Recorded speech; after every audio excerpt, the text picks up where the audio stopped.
Erën në Itali, 36 vjeçari nga Kosova del nga burgu, rëmben shqiptaren dhe përdhunon për orë të tëra.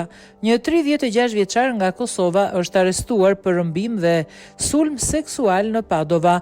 Ai kishte më pak se 24 orë që kishte dal nga burgu, ku rëmbeu një 37 vjeçare shqiptare duke e kapur dhe përdhunuar për orë të tëra, raporton ANSA.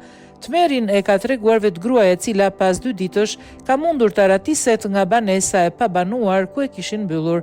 Sipas raportimeve, 37 vjeçaria ishte kontaktuar me telefon nga i panjohur i cili me arsyetimin se duhet i tregonte një lajm shumë të rëndësishëm dhe duke lënë kuptohet se djali i saj 18 vjeçar ishte në rrezik e bëri atë të dilte në rrugë. Në ato moment, ai e kërcënoi me armë dhe detyroi ta ndiqte në banesën e parë ku u rrëmbye për orë të tëra dhe më pas e transferoi në një shtëpi të dytë.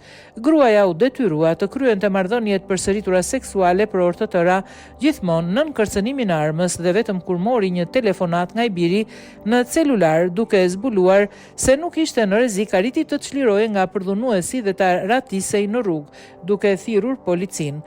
36 vjeçari u arrestua pas 2 ditë kërkimesh intensive në Padova. Ai banonte ilegalisht në Itali dhe ka precedent të shumtë penal.